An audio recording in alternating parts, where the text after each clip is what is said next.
you very much, and thank you, the ADF, for inviting me to speak here with the rest of our candidates to displace Barbara Comstock. I think we can all agree there are two people that need to be prosecuted and driven from office. Donald Trump for his collusion with the Russians, for his obstruction of that investigation, and for his money laundering. And Barbara Comstock for her daily complicity in those crimes. And I believe that there's only one person in this race that can do both of those things. And in many ways, I think I am Donald Trump and Barbara Comstock's worst nightmare. My name is Paul Pelletier, and I was a federal prosecutor for 27 years, a federal employee, a public servant. I prosecuted drug traffickers who stole the innocence of our children. I didn't just stop at prosecuting and throwing in jail the kingpins. I did not stop until I took out the entire organization. I didn't stop until I took all of their money. I went across the world and seized hundreds of millions of dollars in drug trafficking proceeds to end their activity. I didn't stop until we closed down ports of entry, literally closed down ports of entry for drug trafficking in the United States. We also have, and I've prosecuted, Wall Street executives who stole our money, our homes, and our livelihoods. I didn't just prosecute the lower level executives. I went to the top of the food chain, and I prosecuted those people who gave the orders to cook the books and lied to us and lied to the public. I also prosecuted corrupt members of Congress. I went after Jack Abramoff, the crooked lobbyist, but I didn't stop with him. I went and got all of his cronies, all the people that helped him corrupt our government, including Congressman Bob Ney, who's now in jail, or spent a lot of time in jail because of that. I made him pay the price. Now we have an occupant of the White House who steals our democracy and our pride in being Americans every day. And we have a congresswoman who doesn't do her job of providing the checks and balances that our democracy and our Constitution demand. Now, all of the candidates in this race are fine and good people, and I respect every one of them. But at this time, this election, this moment in history, it calls for the election of the Democrat that can best make the case to prosecute Donald Trump for his crimes and to hold Barbara Comstock accountable for aiding and abetting him every step of the way. And I'm that guy.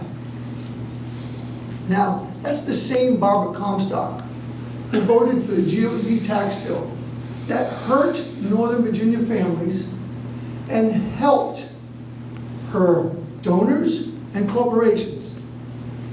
The same Barbara Comstock who sits silently each and every day as the president and this Republican Congress denigrate and impugn the integrity of federal law enforcement, the same men and women who protect us every single day.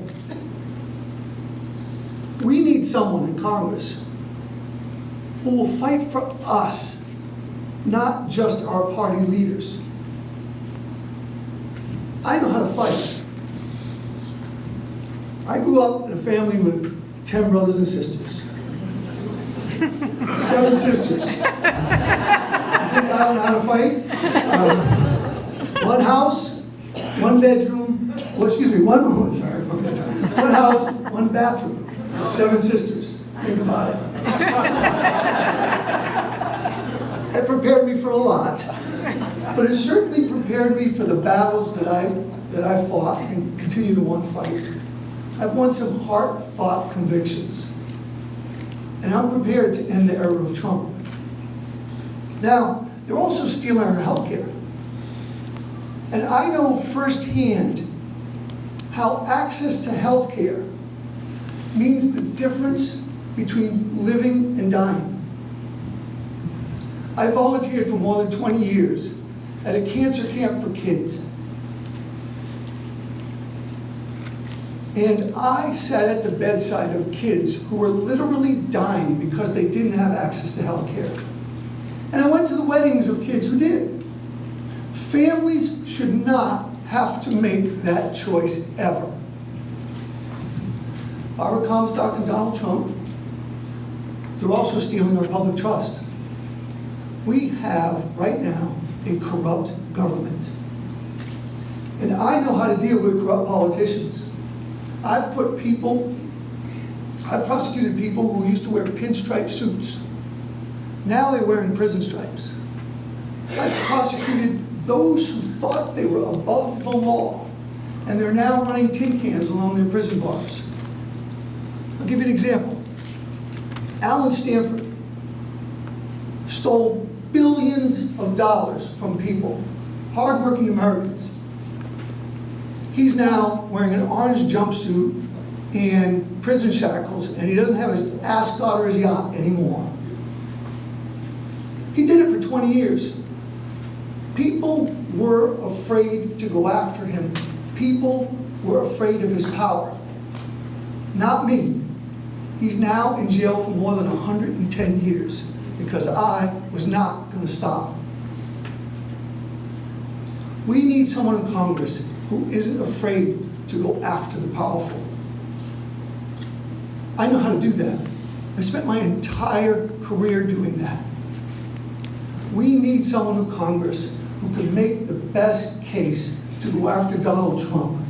But first, we need someone in Congress who can make the best case to defeat Barbara Comstock. And I'm that guy. Thank you very much for your time. I appreciate it.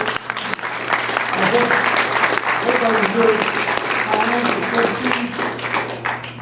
Shoot. Hi. So I would be totally terrified of you if I was in front of you. But unfortunately, if you're elected Congress, it sounds like you're saying that your goal is to impeach Trump. And I guess I want to play like the skeptic and just say, Devil's advocate.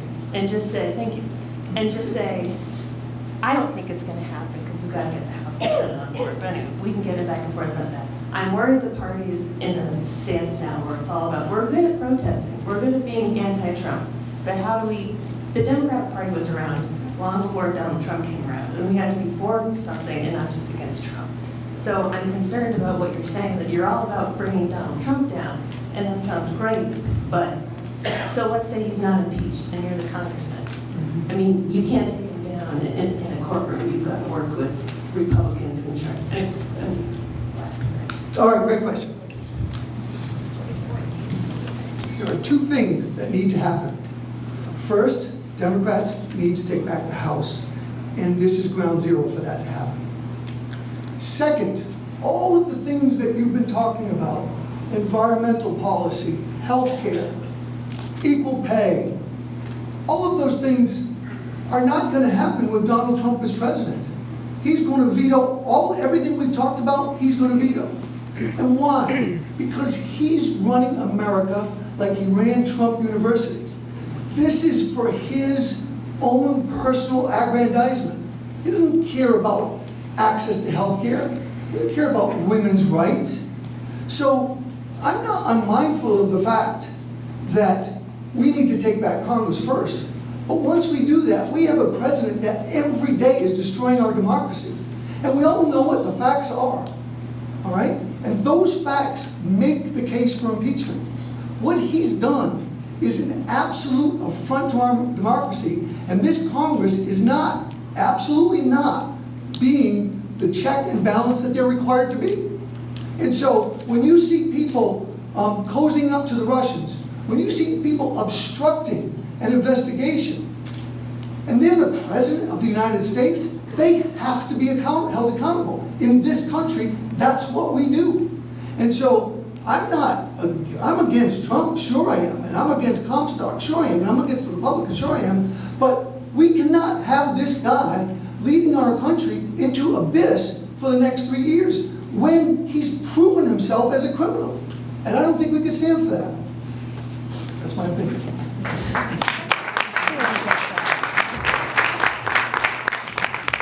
My time is up, I guess. But thank you for the question. I'll be around afterwards to answer any of your questions. Thank you very much. I appreciate it.